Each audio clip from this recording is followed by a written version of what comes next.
আল্লাহ যদি আমাদের বাঘ করে জঙ্গলে থাকতে হতো, তবে জঙ্গলে হিংস্র বাঘের চাইতে আমরা যারা মানুষ কিছু কিছু বড্ড অসুবিধার মধ্যে পড়ে গেছি। আপনারা আজ পর্যন্ত শুনেছেন যে জঙ্গলে একটা বাঘ বাঘেরই কেমড়ে মেরেছে, জঙ্গলে একটা হাতি হাতিরই গুতিয়ে মেরেছে? আপনারা শুনেছেন ভাই? কোনো শোনেননি তো? আমিও শুনি। কিন্তু অবলা জন্তি তারা যদি গুতিয়ে কামড়া কামড়ি করে মারপিট করে মরে যায়, লোক কি বলবে? এই ওরা বোঝে না হিংস্র জন্তু, ওরা নিজেরা লড়াই করতে গিয়ে মরে গেছে, ওরা কেন ধরা বাঁধার মধ্যে নয়। মানুষ কিন্তু সর্বসৃষ্টির সেরা, জ্ঞান দিয়ে, বিবেক দিয়ে, বুদ্ধি দিয়ে, আক্কেল দিয়ে, শরম দিয়ে, ভালো মন্দ বোঝার ক্ষমতা দিয়েছে। এই মানুষ আজকের মানুষকে হত্যা করে।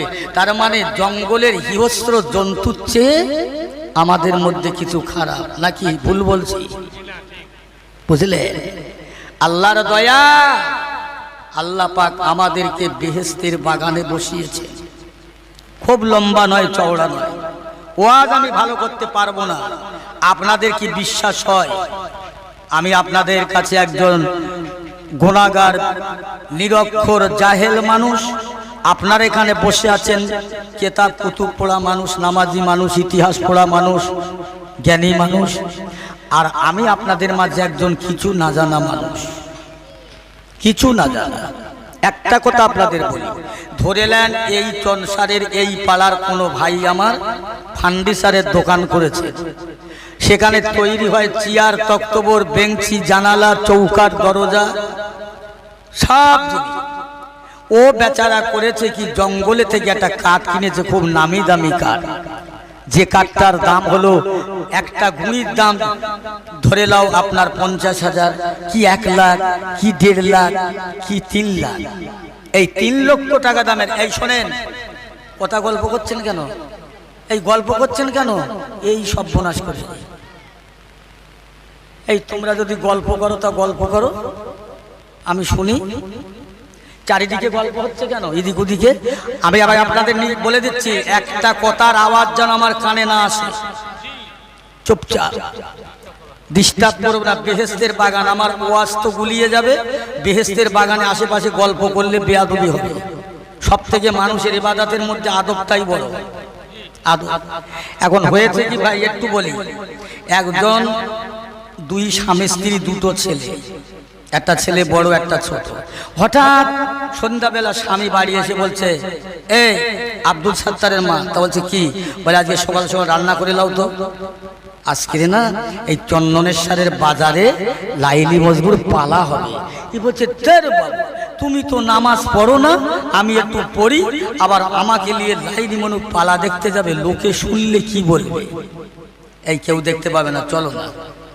বউটা বলছে, না তাই কি সম্ভব? আমিও পালিয়ে যাচ্ছি, আমি নামাজ পড়ি, তুমি যাও। ওই শোনো, এই লাইলি মনুর পালা দেখতে তোমার চন্দনেশ্বরের বাজারে দেখতে হবে না, আমি পালা দেখাবো কালকে রে, তুই বিশ্বাস করবে? বলে হ্যাঁ। সকাল হয়ে গেছে। এই ভালো করে শোনেন, সকাল হওয়া যাবার পরে ইনি বলছে, দেখো লাইলি মনুর পালা তুমি কখন শুরু করবে? তা বলছে এক্ষুনি শুরু করা হবে। 2টো তো ছেলে আমাদের, একটা ছেলে মাদ্রাসায় পড়ে, একটা হাল চষে, 2টো ছেলে 2 জায়গায় চলে যায়, তারপর শুরু হবে। আর উনি ওনার স্বামীকে বলে দিচ্ছে যে লাইলি মনুর পালা দেখাবার আগে তোমার একটা কাজ করতে হবে, যে ঘরের একটা দরজা ওই ঘরে ঠেলে ওঠো, যে ঘরের একটা দরজা। আপনারা বলেন তো কোন ঘরের একটা দরজা?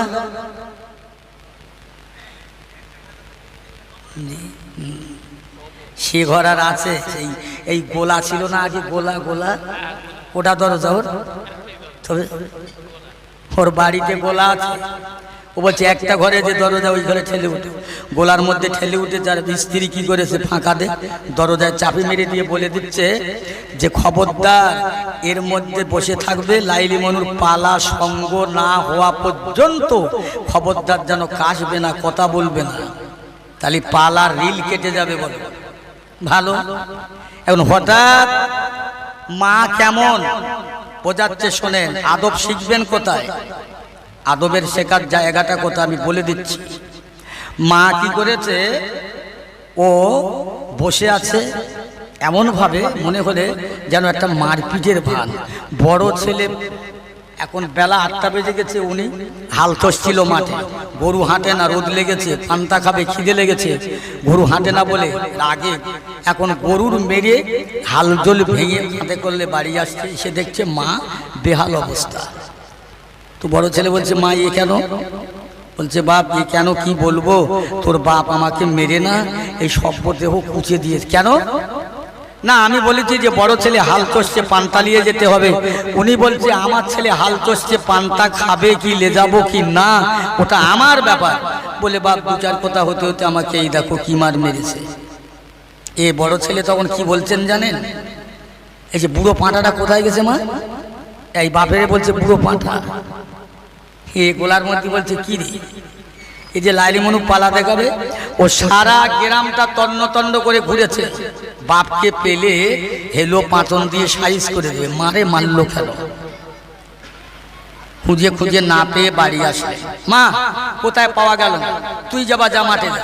হঠাৎ দেখতে পেলেন ছোট ছেলে মাদ্রাসা থেকে ফেরার মতো হয়েছে। এই ভালো করে শোনেন, এখন মা কি করেছে, ছোট ছেলেকে বোঝাবার জন্যে পুঁই শাকের মিশলি পেকে লাল হয়ে গেছে, হাতে পায়ে রোগড়ে, গায়ে মাথায় সারা দেহই মেঘে পড়ে আছে, দেখলে মনে হবে যে এত মার মেরেছে, রক্ত বার হয়ে। ছোট ছেলে এসে বলছে, মা তোমার এই হাল কেন? বলছে, বাপ তোর আমার বাপ তোর আব্বা আমাকে মেরেছে। কেন? না আমি বলেছি যে ছোট ছেলে মাদ্রাসায় পড়ছে, বই কেতাব কিনতে হবে। তা বলছে কেতাব কিনতে হবে না হবে তা আমি দেখবো, তোমার দেখার কি? বাবা এক দু কথা হতে হতে তোর বাবা আমারে মেরে সব ফাটিয়ে দিয়েছে। ছোট ছেলেরা কি বলছেন জানেন? মা আব্বার প্রতি আপনার হক আছে, আপনার প্রতি আব্বার হক আছে। এই যে কথাটা আমার সাথে বললেন আর দ্বিতীয় কোনো মানুষের সাথে বলো না, তোরে বলবেন না সুবহানাল্লাহ? আচ্ছা আর একটু দূরে যাই, বর্তমানে ছাগলের গোশের দাম বেশি না গরুর গোশের দাম বেশি? এই ছাগল তো ছোট, তোর দাম এত বেশি হলো কেন? গরু তো বড়। তার মানে কি, ছেলেটা ছোট, বয়সে ছোট। এই ছেলেটা কোথায় থাকে জানেন? বোঝাবার জন্য বলছি, ছেলেটা থাকে মাদ্রাসায় পড়ে। মাদবীর মাদ্রাসায় আদবের কায়দাটা আলাদা, আর ও যে হাল ঠোসা মা, ওর কায়দা আলাদা। এই আদব শিখবেন কোথায়? বেশি বলবো না। লাস্ট পর্যন্ত দুটো ছেলে দুই দিকে চলে গেল, কোলার ভোর থেকে নামিয়ে নিলেন, নেমিয়ে বলছে, তুমি লাইলি মনুর পালা সম্পূর্ণ দেখেছো? বলে, তুমি কি করতে, কিছু করলে কি হলো আমি কিছু বুঝতে পারলাম না। শোনো, এই তুমি আমাকে যখন প্রথম বিয়ে করেছিলে না, তুমি ছিলে একটা অন্যরকম, অন্যরকম মানুষের চুরি করেছো, ছিনতাই করেছো, ডাকাত করেছো, কুড়ে লুয়ে চুটে নিয়ে খেয়েছো, আর ওই খেয়ে আমার সঙ্গে মেলামেশা করেছো, তার রক্ততে তোমার সন্তান জন্ম হয়েছে।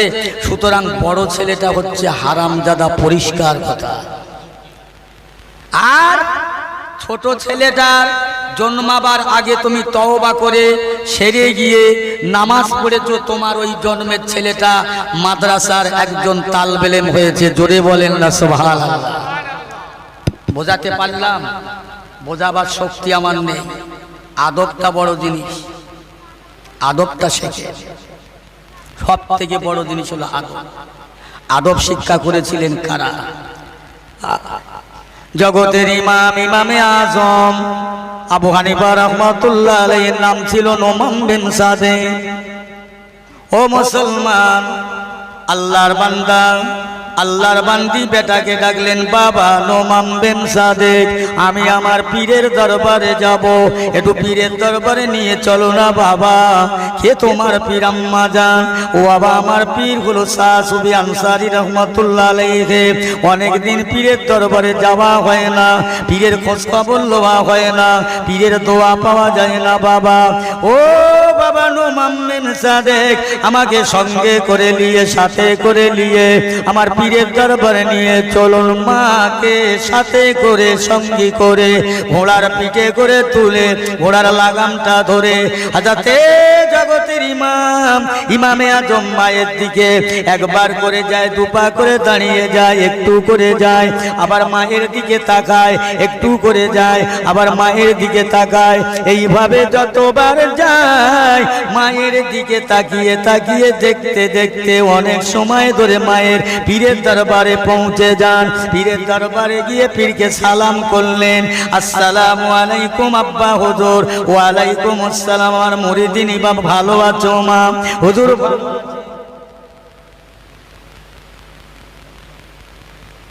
ও মুসলমান ইমানদার আল্লাহওয়ালা গনেরা ভাইরা শুনেলেন কত বড় আদবিয়ানা, কত বড় জ্ঞান।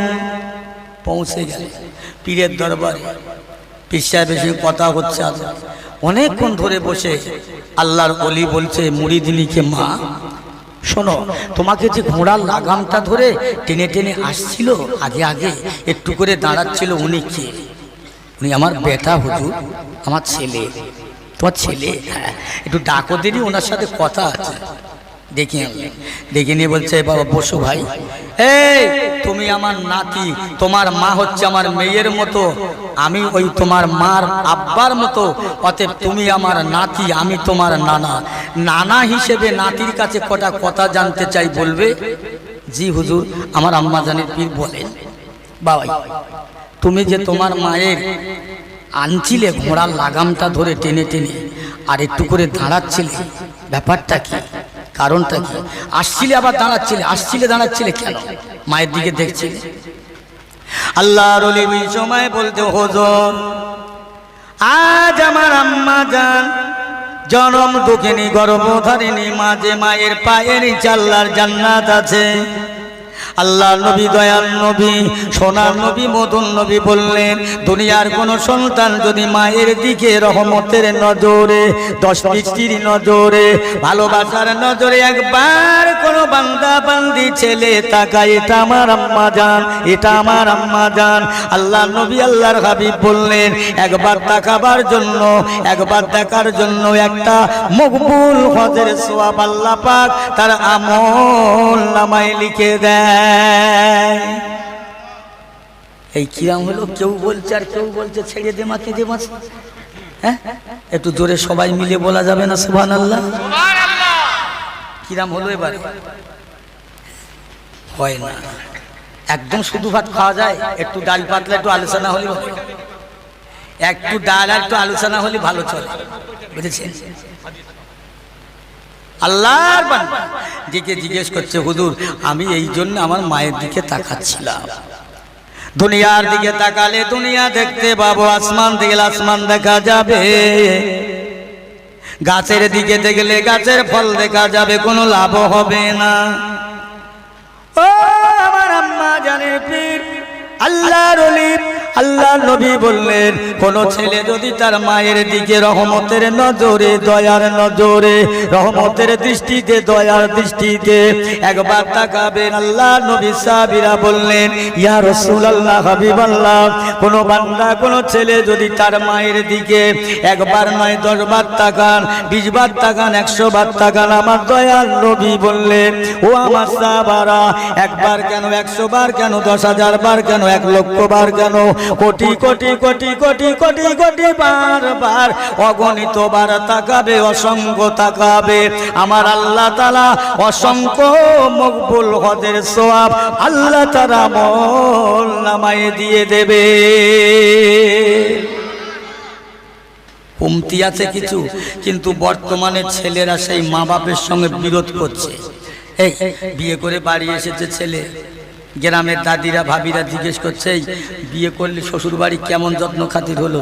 বলছে, শুকর আর বলিস নি, বলার না, তবু বলছে, জানিস আমার মাজা করেনি, আমার শাওরি তাই করেছে। এ তো কলেরা এমনি হবে, এমনি হবে না, এর মাজা করে শাওরি তাই করে। তোমার শাওরির আমি বলছি না বাড়ি থেকে তেড়ে দাও, খাওয়া দিন, ওর একটা মা, তবে মুখে সামলে জবানে লাবান দিয়ে কথা বলবে। তোমার মা তোমার কি করে যা, শাওরি কি করে? কথাটা বড় কঠিন কথা। মা যা করেনি, শাশুড়ি যদি তোর কিছু করে থাকে তো স্বার্থে করেছে, নিঃস্বার্থে করে। একটা কথায় কি বলে, মা চায় পেট পানে আর মাক চায় কি পানে, এই বলেন না, বলে মুসড় পানে। ঠিক তো নাকি? সবার কথা বলিনি। মা খেটে ছেলে যখন খেটে খুঁটে বাড়ি আসে না, মা দেখে ছেলের মুখের দিকে আর পেটের দিকে আমার বাচ্চার মুখটা চোখটা শুকনো হয়ে গেছে, আমার বাচ্চার পেটটা তালপাতা হয়ে গেছে। আর সেই স্ত্রী কি দেখে? পকেট দেখে, গাঁটি দেখে, কি লেয়েছে, মাল কি আছে বলে। আল্লাহ রসুল আল্লাহ হাবিব বললেন, এই দুটো জাতি, একটা নারী একটা পুরুষ, এই দুটো জাতির জান্নাত, পুরুষের জান্নাত তার বাবাপের পায়ের নিচে, আর নারীর জান্নাত স্বামীর পায়ের নিচে। বলেন না সুবহানাল্লাহ।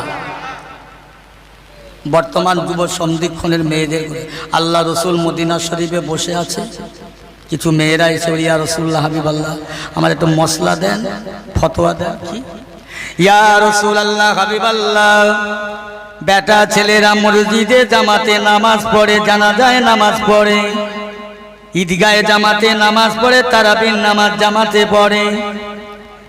ইয়া রাসূলুল্লাহ হাবিবাল্লাহ, আমরা মহিলা জামাতে নামাজ পড়তে পারি না, আমাদের জামাত হয় না, আমরা সওয়াব থেকে কমতি হয়ে যাব, আমরা কি জাহান্নামী হয়ে যাব? আল্লাহ নবী দয়াল নবী বললেন, এ মদিনার মেয়েরা, মায়েরা, বেটিরা, বোনেরা, আমি রাসূলুল্লাহ তোমাদের দিকে লক্ষ্য করে গোটা বিশ্ব জগতের নারীদের কথা বলছি, শুনে নাও। আল্লাহ পাকের নবী বললেন, দুনিয়ার নারী জাতির জন্য আল্লাহ পাক চারটে কাজ বললেন। চারটে কাজের একটা প্রথম কাজ হলো 5 ওয়াক্ত নামাজ পড়া, দ্বিতীয়ত হলো 12 মাসে 1 মাস রোজা রাখা, তৃতীয় হলো তার নারীদের দেহটা ঢেকে রাখা, চতুর্থ হলো তার স্বামীর সঙ্গে ভালো ব্যবহার করা। নবী বলেন, চারটে কাজ যার মধ্যে পাকাপুক্ত, ওই চারটা কাজের জন্য আমার আল্লাহ পাক খুশি হয়ে আল্লাহর 8টা জান্নাতের দরজা বান্দা বান্দির জন্য খুলে দেবে। জোরে বলুন সুবহানাল্লাহ। এই চারটে কাজ মেয়েরা সব ফেলুয়া, এই সব মেয়ে ছেলে না, সবাই মেয়ে না। এই বাবা, আমি গরু পুষেছি গইলি, আমি সকাল সন্ধ্যে থেকে সকাল পর্যন্ত গরুর গইলি বসে গরুর কানে কি বলছি জানেন? এই গরু, আমি হাল চাষ সকাল আমার বড় ভাই জমির পাশে, ওতে ধান আছে, সর্ষে আছে, এটা ওটা সেটা, খবরদার খাবি নে, সারা রাত বলেছি। সকালবেলা যেই গরু লেগে চালির পাশে গপ করে কামড় মেরে। আচ্ছা বলেন, গরুর কান আর কিছু মানুষের কান সমান না? রাগ করলে হবে না বল? গরুর কান আর কিছু মানুষের কান সমান। এখানে আমি সারা রাত ওয়াজ করবো, সারা রাত। সকালবেলা উঠে দেখে যাবে ফজরের নামাজই কাজা, ফজরে কাজা, ফজর। আচ্ছা একটা কথা আপনাদের জিজ্ঞাসা করি, রাগ করবে না। আচ্ছা আপনারা বলেন তো, বউ ভাত আগে না বিয়ে আগে? এরা বুঝে না, পাগলা লোক নাকি? পাল্টে গেছে না? এই আগেকার দিনে ফোনে টাকা মারলি 30 দিনই কেটে নিত, এখন 28 দিনই কাটে না। তাহলে হেরা বলছে আমরা বউ ভাত আগে করব, বিয়ে পরে করব। এই যুবক ছেলেরা কোথায় বলছেন বউ ভাত পরে, মানে বিয়ে পরে বউ ভাত আগে। আমি আপনাদের বোঝাতে পারবো না, তবে একটু বুঝে নেবেন। আচ্ছা বলেন, এই জলসা দিলে সওয়াব আসে, না দিলে গুনাহ নেই? জলসা দিলে সওয়াব আছে, না দিলে গুনাহ নেই। এই বাবা গেদাগেদি করছিস কেন? জানা আমি একেতে জ্বালাতন হয়ে যাচ্ছি বাবা, আল্লাহর রাস্তে বলছি। জলসা দিলে নেকি আছে, সওয়াব আছে, না দিলে গুনাহ নেই। ফজরে যে 5 ওয়াক্ত নামাজ আল্লাহ ফরজ করেছে, এক আদায় করতে হবে না? হবে না? কথা বলে। নামাজ কাজা না, নামাজ যদি না পড়া হয় গুনাহ কবিরা হবে না? 1 ওয়াক্ত নামাজ কাজা হলে কতদিন জাহান্নাম? 80 হোক বা 2,88,000 বছর জাহান্নাম। এই মামুলি কথা, ছেলে খেলা কথা। এই ওয়াজ যখন করেছি, একজন উঠে বলছে, হুজুর আমি বেঁচে গেছি, আমি নামাজ পড়িনি, আমার কাজা টাজা হয় না, যারা পড়ে ওদের কাজা হয়। এই কি বোঝাবে? আসলে মাস্টার হেরে যাচ্ছে ছাত্রর কাছে। কেন জানেন? ও মাস্টার পড়াচ্ছে, ছেলেদের সব বলছে কাল থেকে দাঁতে ব্রাশ করবে, কলকেট দিয়ে দাঁত মাজবে। বলে হুজুর দাঁত মাজলে কি হয়? বলছে দাঁতের গোড়া শক্ত থাকে, মজবুত থাকে, শক্ত জিনিস চিবিয়ে খাওয়া যায়। এ ছাত্র তখন বলছে, হুজুর আমার আব্বা মশির গোসানে, গরুর গোসানে, যে হাড় আমরা খেতে পারি না, চিবিয়ে খাওয়া সম্ভব হয় না, ফেলে দিই, ও কুকুরি মরমর কর চিবিয়ে খায়, ওরা কবার করে ব্রাশ করে হুজুর। বুঝলেন?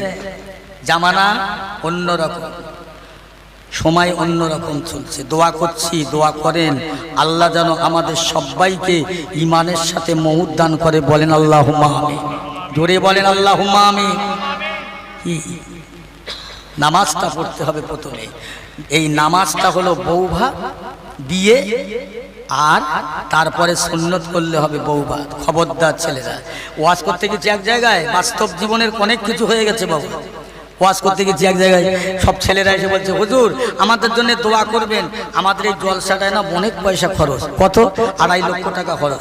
হেই, 2.5 লক্ষ টাকা খরচ কি করেছো তোমরা জলসায়? বলছে হুজুর গ্রামে 1000 মানুষ বাস করি, প্রত্যেকের ঘরে লাইট, পুরো গ্রাম আলোক সজ্জায় করে দিয়েছি, আর এলেমদের বিদায় করা, তাবারুক আছে, বিরানি, এই ঘরে।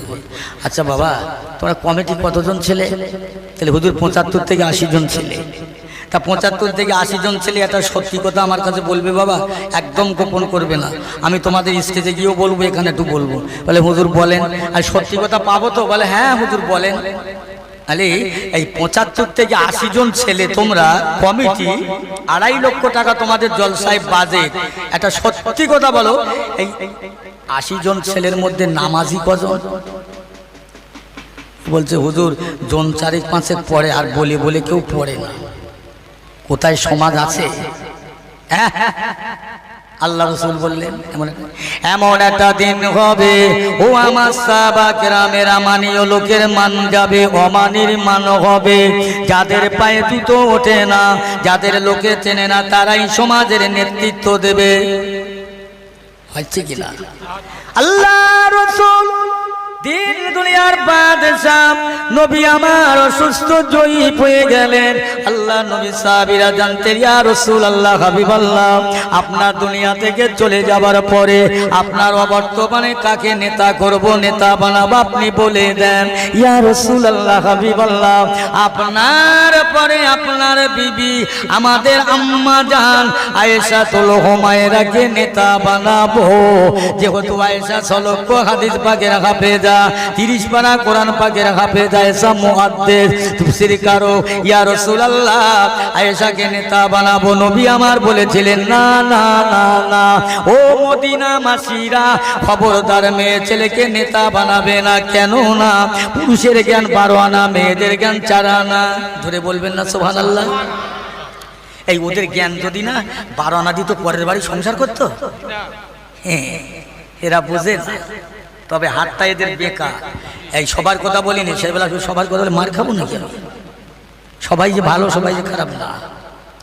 হ্যাঁ, আল্লাহ রাসূল বলছে এদের নেতা করবে না। আল্লাহ নবী বয়ান করলেন, আমার সাহাবীরা, পৃথিবীর জগতে কিয়ামত পর্যন্ত যখন কোন নেতা হবে মেয়ে ছেলে, দিনে রাখবে 3টে গজব দুনিয়ায়, একটা হাসির হবে, একটা আসমানি গজব, একটা জমিনি গজব। একটা মানুষের মধ্যে লাগালাগি, মারামারি, কাটাকাটি, খুনোখুনি, কেড়ে লোয়া, লুটে লোয়া, পুটে লোয়া, এই চলবে। মানুষ আর শান্তির নিশানা পাবে না। এই হচ্ছে না, হয় না? তাহলে হক কথা বলতে দেয়, ইমাম সাহেবের বলতে দেয় না। ইমাম সাহেব মসজিদের মেম্বারে বসে বলছে, বাবারা, আল খেলা হারাম, ঘুষ খাওয়া হারাম, সুদ খাওয়া হারাম, ব্যভিচারী, রাহাজানি, দুষ্টমি, গুন্ডামি, ভণ্ডামি, জুচ্চুরি, জালিয়াতি, সিটিংবাজি, পরনিন্দা, পরচর্চা, তেড়েল সরেল নেগেল ফোরা করা হারাম। হুজুর যেই বের গেছে, হুজুর দাঁড়ান। কি বাবা, এই তোমাকে সব বলার জন্য ডেকে আনা হয়েছে? হ্যাঁ, তোমাকে এনেছি, ওর কোলে ঢুকবে, নামাজটা পড়াবে, মাইলেলে পালাবে, একটা কথা বলবে না। ওই ইমাম বলে, তোকা বুকি চাপড়া টুক, আমার চাকরি করে দরকার নেই। হ্যাঁ, আমি হক কথা বলতে পারবো না? ও মুসলমান ইমানদার, আমি আপনাদের কাছে বোঝাতে পারবো না, তবে একটা কথা শুনে নাও, হকের কথা বলে যায়। আল্লাহর ওলি হযরত হাসান বসরি রাহমাতুল্লাহ আলাইহি, আল্লাহর জবরদস্তি ওলি মানুষ, যে মানুষটা কবরের পাশে গেলে কবরের আযাব তিনি বুঝতে পারে, কবর কাশফ করলে ওই কবরের মাইয়েতের খবর বুঝতে পারে। ওই জামানার ওলিটার দরবারে কিছু ছেলেরা এসে বললেন, হুজুর হুজুর গো, এই গ্রামে একদল ছেলেরা জেনা ব্যভিচারে লিপ্ত হয়েছে, একদল মেয়ে ছেলে জেনা ব্যভিচারে লিপ্ত হয়েছে। হুজুর তারা আমাদের কথা শোনে না, তারা গাদ্দারি করে, তারা হাদিস কোরআন মানে না। আল্লাহর ওলি বললে বাবা কি করবে, কোথায় যাবে, লড়াই করে হবে না, চলো চলো বাবা। আমি হাজার বছর বলছি শোনো, এই গ্রামে একটা জলসা দাও না বাবা, একটা মিলাদের ব্যবস্থা করো, হাক্কানি আলেমদের দাওয়াত করো, মুফতি সাহেবদের দাওয়াত করো, তাফসীর কারকদের দাওয়াত করো। ও বাবারা, তারা এসে কোরআন হাদিস ইজমা কিয়াস উসুল ফিকহ ফতোয়া ফরজ দিয়ে ওয়াজ করে যাবে। আর মানুষেরা শুনে যদি খারাপ কাজ থেকে দূরে চলে যায়, এই হুজুরের কথা মেনে নিলেন, জলসার ব্যবস্থা করলেন, আলেম ওলামাদের দাওয়াত করলেন, হাক্কানি পীরদের দাওয়াত করলেন, সবাই ওয়াজ করেছে কোরআন আর হাদিস অনুযায়ী। আল্লাহর ওলি হাসান বসরি রহমাতুল্লাহ আলাইহি উনিও কোরআন হাদিস ওয়াজ করলেন, বাবা এই করলে এই হবে, এইটা করলে জাহান্নাম, এইটা করলে জান্নাত, এইটা করলে দোজখ। এই কথা বলার পরে আল্লাহর ওলিকে তারা বললে হাসান বসরিকে আর গ্রামে দাওয়াত করা হবে না, ওকে মোটামুটি একদম সমাজ বন্ধ করো। হ্যাঁ, ওকে আমরা দাওয়াত করলাম, আমরা খাওয়া দিলাম, পয়সা দিলাম, আমাদের বিরুদ্ধে হুজুর যেটা বলেছে কোরআন হাদিস দিয়ে, যে চোর তার গায়ে লেগেছে, যে মালখোর তার গায়ে লেগেছে, যে চোরটা তার গায়ে লেগেছে। আসলে হুজুর তো কারো নাম করে বলিনি, হুজুর তো কোরআন হাদিস দিয়ে বলেছে, যে যা করে সব বেঁধে গেছে গায়ে। এই হুজুরকে দাওয়াত করা যাবে না, একদম না। এর বিরুদ্ধে দুর্নাম বদনাম। যে মানুষটা বর্তমানে হক কথা বলবে তার উপরে দুশমন। আমার নবীরও ছিল। আবু জেহেলকে জিজ্ঞাসা করা হলো মোহাম্মদ কেমন, আবু জেহেল বলছে মোহাম্মদের মতন লোক হয় না, আমার ভাইপো মোহাম্মদ এর মতন লোক হয় না, পৃথিবীর একটাও জন্মায়নি, জন্মাবে না। ভালো কথা, কিন্তু যেই আমার নবী দ্বীনের দাওয়াত দিতে লাগলেন, আবু জেহেল আমার নবীর দুশমন হয়ে গেলেন। ব্যাস, তার আগে ভালো ছিল। দেখবেন যে লোকটা হকের উপরে থাকবে তখন সেই লোকটা বদমাইশ, আর যে বেহকের উপরে থাকবে তার সঙ্গে থাকবেন ভালো। এ কোন দিকে যাবেন আপনারা? খুব হিসাবের জগৎ, খুব হিসাব করে চলতে হবে। আল্লাহর ওলি হাসান বসরি রহমাতুল্লাহ আলাইহি ওয়াজ করে কিছুদিন একটু বাইরে গেলেন। এখন দেশের লোকেরা ওনার বিরুদ্ধে খুব ছোট বড় কথা। কয়েকদিন পরে বাড়ি ফিরলেন, ফিরে ওনার বিবি বলছে, হুজুর একটা কথা জিজ্ঞাসা করব? হ্যাঁ। বলে গ্রামের লোক আপনার দাওয়াত করেছিল ওয়াজ করার জন্য, কি ওয়াজ করেছিল? বলে কেন? বলে কেন এত আল্লাহ নবীর ঘটনা, সাহাবীদের ঘটনা সেসব না বলে আপনি এমন কথা বললেন যার কারণে গ্রামের মানুষ সব আপনার বিরুদ্ধে সব দুঃখিত, ক্ষুব্ধ, আর আপনাকে দাওয়াত দেবে না, সম্মান করবে। বলে না করুন, দাওয়াত না দিলে আমার কি হবে? আমি হাসান বলছি আমার কিচ্ছু হবে না। হুজুর আপনার বিরুদ্ধে যা দুর্নাম বদনাম দিচ্ছে, আমি আপনার বিবি হিসাবে আমার শুনতে খারাপ লাগছে। আচ্ছা, আল্লাহর ওলি তো বাজারে গেলেন, মেটাই মিষ্টি কিনে আনলেন, এনে বিবিকে বলছেন, এই শোনো, যারা আমার গাল দিয়েছে না ওদের ঘরে মিষ্টিগুলো পৌঁছে দাও। আচ্ছা, এরকম যদি কারো বেলা হয়, একেবারে কি বলবে, এর মাথার ঠিক নেই, পাগল হয়ে গেছে। গাল দিয়েছে যারা, ওদের জন্য আবার মিষ্টি হয়। হুজুর বলে যাও এদের ঘরে, যারা গাল দিয়েছে এদের ঘরে মিষ্টিগুলো পৌঁছে দাও। হুজুর কারণটা কি? আল্লাহর ওলি বলছে, বিবি তুমি জানো আমাকে যারা গাল দিয়েছে, আমি যে হক কথা বলেছি, ন্যায় কথা বলেছি, শুনলে ওরা জাহান্নাম থেকে বেঁচে যাবে। এখন যদি সেই কথা শোনার পরে ওরা আমার গাল দেয়, ওরা যত গাল দেবে ওদের নেকিগুলো আমার আল্লাহ কেটে কেটে আমি হাসান আমার আমলনামায় দেবে, আমার গুনাহগুলো কেটে কেটে ওদের আমলনামায় দেবে। জোরে বলুন সুবহানাল্লাহ। বোঝা গেল, যে মানুষটা সত্যের উপরে থাকবে ওই মানুষটার কোনো ক্ষতি হবে না। ক্ষমতায় দু চারটে চিলচর লাঠি মারবে, মেরেছে, আমার নবীও কম মার খায়নি, হকের উপরে ছিলেন বলে। আজকের হাসান বসরি রহমাতুল্লাহ আলাইহি বলছে, বিবি তুমি আমার বিবি, আমার চালের ভাত খাবে, আমার ঘরের টাকার গয়না শাড়ি পরবে, এখন যদি তুমি আমার মতে না চলো আমি তোমাকে রাখবো। বলে হুজুর তা তো না। বলছে ঠিক ব্যাপারটা ওই রকম। আমি হাসান বসরি রহমাতুল্লাহ আলাইহি, দেশের মানুষ অন্যায় করবে, আমি যদি না বলি আল্লাহর কোরআনকে মানা হবে না, অবমাননা হবে। আল্লাহ বলছে, ইয়া আইয়ুহাল্লাযীনা আমানু কু আনফুসাকুম ওয়া আহলিকুম নারা, এ দুনিয়ার মানুষেরা, তুই নিজে জাহান্নাম থেকে বাঁচ, তোর আহালিয়াদের বাঁচার রাস্তা বলে দে। জোরে বলেন সুবহানাল্লাহ। এখন কোরআন এটা যদি না বলা হয় আমার দায় ভার। সেই জন্যে সত্য কথা বলতে আজকের মানুষের দিচ্ছে না, ইমামেরও বলতে দিচ্ছে না, বক্তাদের নয়, সব মুখ বন্ধ। বেশি কিছু বললে সঙ্গে সঙ্গে এখন তো রস করার অভাব নেই। এই মেয়েরা বাংলাদেশে ওয়াজ করছে, আপনারা জানেন? হ্যাঁ, দুনিয়ার অবস্থা কোন জায়গায়। আল্লাহ রাসূল আল্লাহর হাবিব জানান, একটা মেয়ে ছেলে ঘরের মধ্যে কথা বলবে, ওই কথাটা দুনিয়ার কোনো মানুষ নিচে থেকে শুনতে পায়, ওই মেয়েটার জিহ্বাটা টেনে টেনে আল্লাহ পাক 350 মাইল লম্বা করে দেবে। কাল কিয়ামতের ময়দানে মাহশরে আল্লাহ পাক ওই মেয়েটার জিহ্বাটা টেনে লম্বা করে দেবে, জাহান্নামীরা চলাফেরা করবে। ও মুসলমান, ওই মেয়েটার কবরের দ্বারে মুফতি সাহেব, হাফেজ সাহেব, কারি সাহেব, মহল সাহেব, পীর সাহেব যদি নিয়ে দোয়া করা যায়, ওই মেয়েটার জন্য দোয়া কবুল হবে না। একটা মেয়ে ছেলের মাথা যদি আর একটা মেয়ে ছেলে দেখে, ওই মাথাটা জাহান্নামে জ্বালাবে। একটা মেয়ে ছেলের পিঠির চাল যদি একটা মেয়ে ছেলে দেখে, ওর পিঠির চালটা জাহান্নামে জ্বালানো হবে। একটা মেয়ে ছেলের উড়োদা হাঁটু আর একটা মেয়ে ছেলে যদি দেখে ফেলে, ওর হাঁটুটা জাহান্নামে দেয়া হবে। আপনারা বলেন তো, কোন মহিলার কোন অংশটা আল্লাহ জান্নাতে দেবে? ফেরিয়ালা আসে তো আপনাদের গ্রামে, এই কাশীনাথপুরের মেয়েরা মাশাআল্লাহ ভালো, ওরা ফেরিয়ালার কাজ যায় না।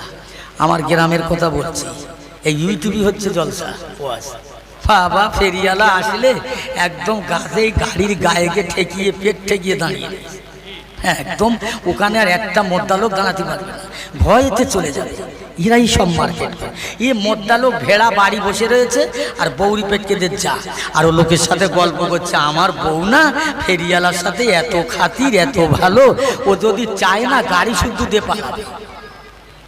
কি জিনিস আমার বন্ধু। একটু ওয়াজ করছি নাকি, আমি বেশি পারবো না। এই ভালো লাগছে না খারাপ লাগছে? আমি ভালো পারবো না, ভালো ওয়াজ করতে পারি সম্ভব না। আল্লাহু আকবার। আমার বন্ধু সব কথা হচ্ছে কি, আল্লাহর কোরআনের দিকে ফলো করেন। আল্লাহর কোরআন পাক জানালেন, বিসমিল্লাহির রহমানির রহিম, ইয়া আইয়ুহাল্লাযীনা আমানুত্তাকুল্লাহা হাক্কা তুকাতিহি ওয়া লা তামুতুন্না ইল্লা ওয়া আনতুম মুসলিমুন। ও দুনিয়ার মানুষেরা, জগতের মানুষেরা, আল্লাহ পাক ইহুদি রে খ্রিস্টান, ছাগল, গরু, হাতি, উট, ঘোড়া, বাঘ, ভাল্লুকের ডাকে না, আল্লাহ পাক ইমানদারদের ডেকে বললেন, এই আমার ইমানদার, তোমরা যারা আমাকে আল্লাহকে ভয় করলে, বিশ্বাস করলে, আমানুত্তাকুল্লাহা, আমি আল্লাহর ভয় করো, হাক্কা তুকাতিহি, ভয় করবার মতো ভয় করো, ওয়ালা তামুতুন্না ইল্লা ওয়া আনতুম মুসলিমুন, আর তোমরা পরিপূর্ণ মুসলমান না হয়ে মরো না। একবার ধরে বলা যাবে না সুবহানাল্লাহ? ও দেখ, মুসলমান না হয়ে মরো না।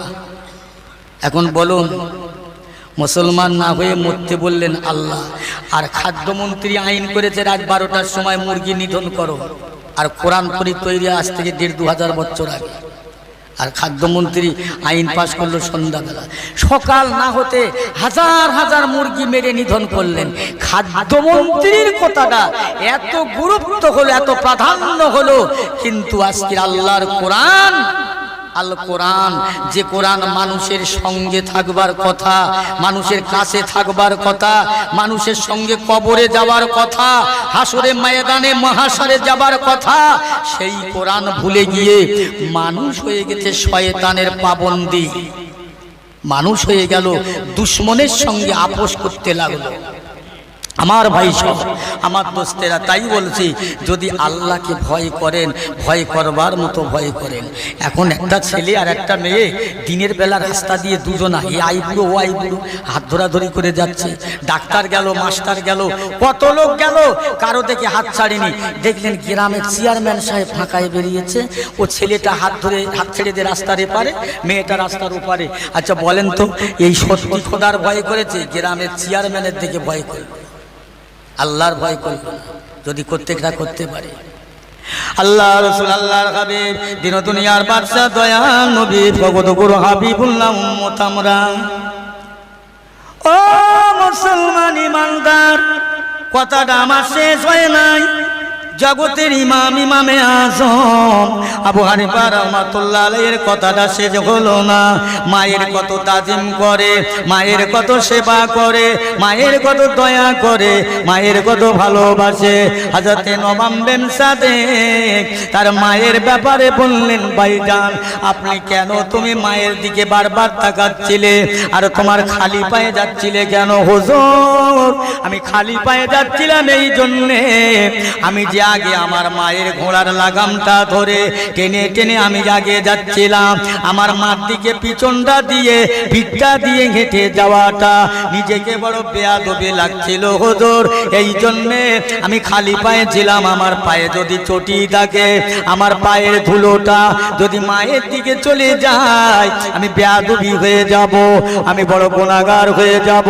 ও আমার আম্মা জানের পীর, আমি আমার মাকে সেবা তাজিম করবার জন্য আমি বারবার দেখছিলাম। ও আমার মুরিদিনী শোনো মা, তোমার ছেলে তোমার এত তাজিম করলো, এত দয়া করলো, আমি দোয়া করব তোমার বেটার জন্যে মা। তুমি একটুখানি আমার সঙ্গে আমিন আমিন করো না মা। আল্লাহর ওলি হযরত শাহ সুফিয়ান আনসারী রাহমাতুল্লাহ আলাইহি ওই সময় বলতে লাগলেন, ও আমার আল্লাহ পাক, আজ আমার মুরিদিনীর বেটা তার মাকে এত তাজিম করলো, সেবা করলো, মাকে এত আদব করলো, সম্মান করলো। আল্লাহ পাক বিনিময় আপনার দয়া আপনার রহমত দিয়ে আল্লাহ এই ছেলেটা এই বাচ্চাটা আজ তার মাকে তাজিম করার জন্যে সম্মান করার জন্য আল্লাহ ইসলামের মুজাহিদ বানিয়ে দিও, জগতের ইসলামের নায়ক বানিয়ে দিও। আল্লাহর ওলির মাজার বলে আমার পীর দোয়া করতে রইল। আমি বলতে লাগলাম আল্লাহুম্মা আমিন, আল্লাহুম্মা আমিন, আল্লাহুম্মা আমিন, আল্লাহুম্মা আমিন বলতে রইলাম। হাসম আনসারী রাহমাতুল্লাহ আলাইহির মুরিদিনী জগৎ জোড়া ইমামের আম্মা জান বলছে, আমি দেখতে পাচ্ছি আমার বাচ্চার জন্য আমার পীরের দোয়াটা আল্লাহ পাকের আসমানে কবুল হয়ে যায়। একটু জোরে বলেন না সুবহানাল্লাহ। কি মা ছেলে আমার পেয়ারা ভাইরা, তাই বলছিলাম মায়ের মতো মা হও, বাপের মতো বাপ হও। কি শেষ কথা, সংক্ষেপ কথা, আমার একটাই কথা, যেটা হলো দুনিয়া থেকে আমাদের সবাইকে চলে যেতে হবে। আল্লাহর ভয়ের মানুষ হয়ে যাও, আল্লাহ পাকের গোলাম হয়ে যাও। এই গোলাম কারা হয়েছিল? তুমি কে আর আমি কে? আমরা কোথাকার মানুষ? কে আমাদের এত প্রাধান্য দিল? আমরা কার বান্দা? আল্লাহর বান্দা। কোন নবীর উম্মত? আখিরি জামানার নবীর উম্মত। এই নবীকে চেনেন? চেনা যায়। এই একটুখানি বলি শুনে নাও, একটু বলে যাই। আল্লাহ রসুল আল্লাহর হাবিব 1 তারিখে মসজিদে নবাবী শরীফে নামাজ পড়তে যাচ্ছেন। আম্মা জান আয়েশা সিদ্দিকা রাদিয়াল্লাহু তাআলা বলছে, হুজুর আজকে নামাজ পড়ে দেরি করবেন না, জলদি করে আমার ঘরে একটু জলদি করে চলে আসবেন। আমাদের ঘরের গিন্নিরা যদি জিজ্ঞেস করে, এই বাজারে যাচ্ছ তো সকাল সকাল ফিরো না, এত দেরি করো কেন? আমরা কি উত্তর দেই? এই তুমি মেয়ে ছেলে মানুষ, ঘর কন্যা মেয়ে, তুমি ঘরে থাকবে। আমরা বেটা ছেলে কোথায় যাব, কোথায় থাকবো, কখন ফিরবো, এটা আমাদের ব্যাপার, তুমি তোমার জায়গা থাকো। আমরা বলি না? বলি না? বলি তো। আল্লাহ রসুল কোনো কথা না, নামাজ পড়ে সাহাবা হুজুরদের বললে, বাবা তোমরা যে যার ঘরে যাও, বিবি বাচ্চার সঙ্গে দেখা করো, আমি রসুল্লাহ আমার বাড়ি একটু কাজ আছে। জোরে বলবেন না সুবহানাল্লাহ। কি দয়ার নবী, মায়ার নবী ছিলেন, কাজ আছে। আল্লাহ রসুল ঘরে গেলেন। আম্মা জান আয়েশা সিদ্দিকা রাদিয়াল্লাহু তাআলা আনহা 6 লক্ষ হাদিস পাকের হাফেজা, আল্লাহ নবীকে বলে, হুজুর একটু বসেন ঘরে, একটু বসেন। তা ডাকলেন কেন আয়েশা? বলে, বলছি হুজুর বসেন। আল্লাহ রসুল বসলেন। আম্মা জান কি করছেন? ঘরের জানালা দরজা বন্ধ করছেন।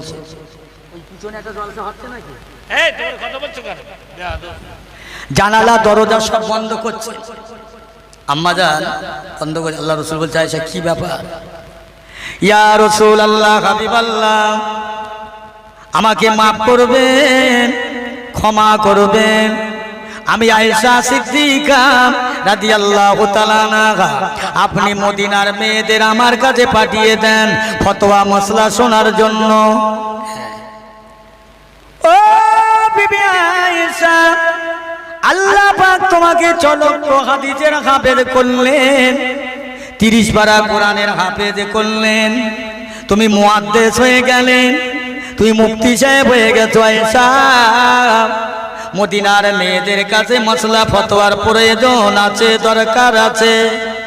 আমি মদিনার মেয়েদের জানিয়ে দিলাম, শুনিয়ে দিলাম, ও মদিনার মেয়েরা যাও যাও আমার আয়েশার কাছে মাসলা ফতোয়া নাও। হুজুর তারা আসে দিনের ভাগে আর মশলা নিতে। হুজুর কি বলবো কি বলবো, আমি আয়েশা যে পরনে শাড়িটা পরে রইলাম জীর্ণ শীর্ণ হয়ে গেল, ছেঁড়া হয়ে গেল, মদিনার মেয়েদের সম্মুখে আমি দিনের বাগে যদি কাপড় সেলাই করি আপনার বিবেকে আঘাত লাগবে, সম্মানে আঘাত লাগবে, ছোট করা হবে। ইয়া রাসূলুল্লাহ হাবিবাল্লাহ, আমি আয়েশা রাতের বাগে সেলাই করব, আমার ঘরে একটু বাতি জ্বালাবার মতো তেল নাই। আম্মা জান আয়েশাকে বলে, আয়েশা দাও দাও একটা পাত্র দাও, শিশিরি দাও, দেখি চেষ্টা করে মদিনার বাজার থেকে তেল পাওয়া যায় কিনা। জি না ইয়া রাসূলুল্লাহ, ইয়া হাবিবাল্লাহ, আমি আয়েশার মতো মেয়ে ছেলে আপনাকে মদিনার বাজারে কারো কাছে ঋণী হতে দেব না। জোরে বলুন। হুজুর একটু বসে, আমি এটা চাই না। ইয়া রাসূলুল্লাহ হাবিবাল্লাহ, আমি আয়েশার ঘরে আপনি একটু অপেক্ষা করুন, আমার বড় বিশ্বাস, আমার বড় ভরসা আছে, আস্থা আছে, আপনার নূরের চেহারাতে থেকে নূর চমকাবে, আমার অন্ধকার হুজরাটা নূরে নূরে নূরে নূরে নূরে নূরে আলোময় হয়ে যাবে। ইয়া রাসূলুল্লাহ হাবিবাল্লাহ, আমি আয়েশার বিশ্বাস আছে, আস্থা আছে, ভরসা আছে, আপনার হৃদয় থেকে নূর আল্লাহ জ্বালিয়ে দেবে, জ্যোতি জ্বালিয়ে দেবে, আমার অন্ধকার ঘরটা নূরে নূরে নূরে নূরে আপনার নূরে নূরান্বিত হয়ে আমার ঘরটা আলোয় আলোময় হয়ে যাবে। আমি আয়েশা এই সূচের ছিদ্র দিয়ে সুতোটা পরিয়ে নিয়ে আমার বড় আশা, আমার ছেঁড়া কাপড়টুকুনি সেলাই করে নেব। ইয়া রাসূলুল্লাহ একটু অপেক্ষা করুন, ইন্তজার করুন। আম্মা জান আয়েশার ঘরটা দেখা যায় আল্লাহর নবীর নূরে নূরে নূরে নূরে নূরে গুলজার হয়ে গেল, ঘরটা আলোময় হয়ে গেল। আম্মা জান আয়েশা বলে, আমি নিজে নিজে সূচের ছিদ্র দিয়ে সুতোটা পরিয়ে নিয়ে আমি আয়েশার পরনের ছেঁড়া কাপড়টা নির্দ্বিধায় সেলাই করেছিলাম। জোরে বলেন না সুবহানাল্লাহ। এই যেন ছেড়ে দে মা, কেঁদে বাঁচি না, কি হচ্ছে জানি। ও লোক বলবে কেন বলছে? এই এই শোনো শোনো, তোমরা ওরম করো না, একটু লাগো না, ভালো করে লাগো। আমি লাগ দি বলেছি না? দরুদ শরীফ আল্লাহুম্মা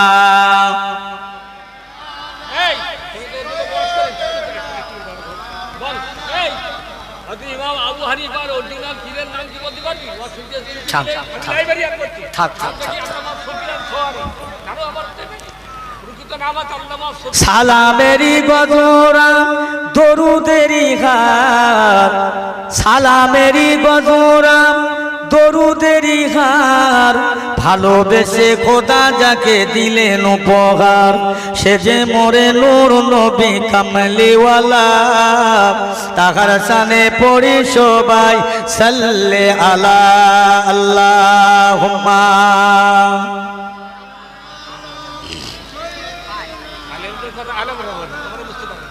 ওয়ালা আলে।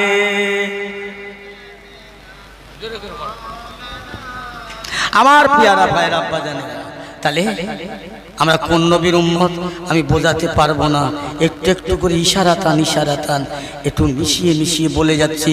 আমার নবীর নূরে জগৎ আলো, আমার নবীর নূরে জগৎ পয়দা। আর একটু যাই, কেমন নবী ছিলেন? আল্লাহ রসুলের সাহাবীরা বললে, ইয়া রাসূলুল্লাহ হাবিবাল্লাহ, আল্লাহ পাক যে আপনাকে নূর করে জ্যোতি করে পয়দা করেছে, একটু বলেন আপনার সৃষ্টির রহস্যটা আমি শুনবো। বাবা আল্লাহ রসুল বলছেন, আমার সাহাবীরা কি, সাহাবাদের কি কপাল দেখে, নবী হচ্ছে বক্তা, সাহাবীরা শ্রোতা। নবী হচ্ছে বক্তা, সাহাবীরা শ্রোতা। আল্লাহ রসুল বলছে আমার সৃষ্টি সম্পর্কে শুনবে? জি হ্যাঁ ইয়া রসুল আল্লাহ। একটু বলেন শুনি। আল্লাহ রসুল বলেছিলেন সাহাবা, সর্বপ্রথম আল্লাহ পাক আমাকে নূর করে জ্যোতি করে আউয়াল আমাল্লাহু খালাকান নূর, তাম দুনিয়া সৃষ্টির আগে আমি আল্লাহ পাকের নূরকে নূর হিসাবে আল্লাহ পয়দা করেছি।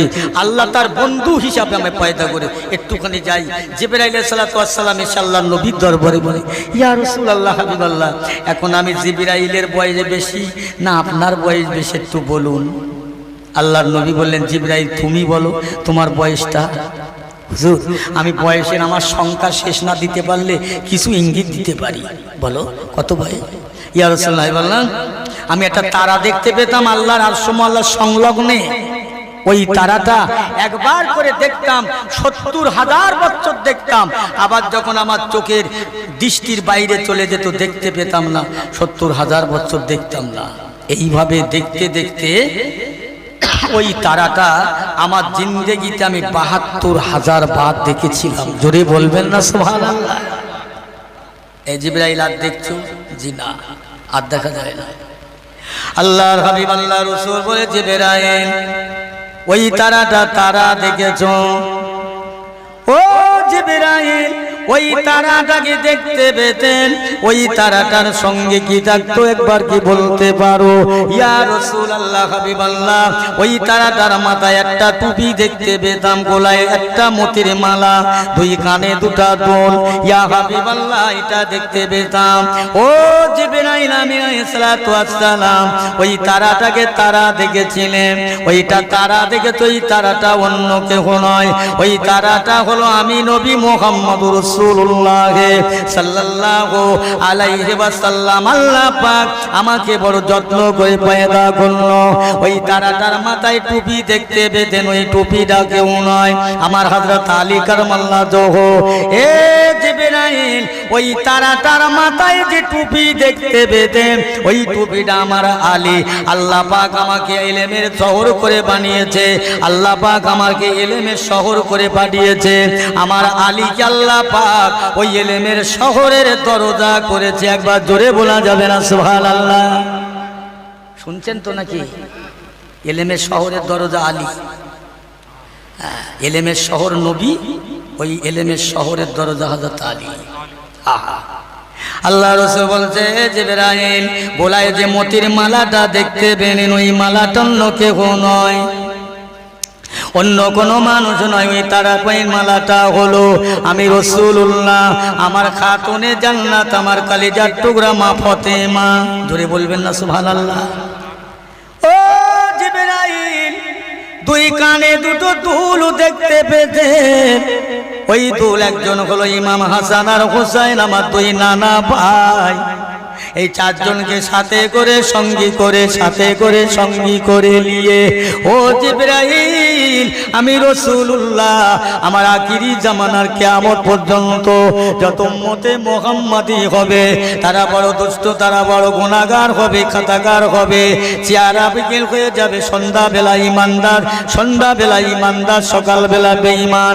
ও জিবরাইল ওই সকল উম্মতে মুহাম্মাদির জন্য আমি চারজনকে সাথে করে নিয়ে আমি যখন আল্লাহ পাকের আশ্রমতে অন্য জায়গায় যেতাম, কাঁদতাম, সেজদায় পড়ে একমাত্র আমার গুনাহগার উম্মতের জন্য আমি রাসূলুল্লাহ দুনিয়ায় তখন মায়ের গর্ভে আল্লাহ আমাকে পাঠান নাই, আমি তখন আমার উম্মতের জন্য কেঁদে যারে যার হয়েছিলাম।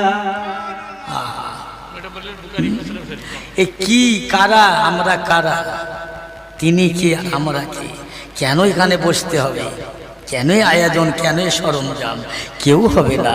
দুনিয়াতে অনেক কিছু হলো, হয়ে যাবে, গেল, অনেক আপনজন থাকবে, থাকলো, কিন্তু ভাই জেনে রাখবেন আমাদের মুসলমান যদি আমরা হই, আল্লাহকে যদি বিশ্বাস করি, তাহলে আমাদের দুটো জিনিস, একটা ঈমান, একটা আমল, একটা আমল, একটা ঈমান। এই দুনিয়াতে আল্লাহ আল্লাহ রসুল ছাড়া কেউ নাই, আখিরাতেও আল্লাহ আল্লাহ রসুল ছাড়া কেউ থাকবে না। বলুন না সুবহানাল্লাহ? যাও, কোথায় যাবে? কার কাছে যাবে? যার কাছে যাবে সেও তো পাগল, সেও তো জ্বলবে। আহা, আল্লাহ রসুল দিন দুনিয়ার বাদশার বয়স কত? এবার জিবরাইল বললেন, না না ইয়া রাসূলুল্লাহ, বয়স কত আপনার আমি বলতে পারবো না। আল্লাহ নবীর কত বয়স দুনিয়ার কোনো কম্পিউটার তার ঠিক নিশানা দিতে পারবে না।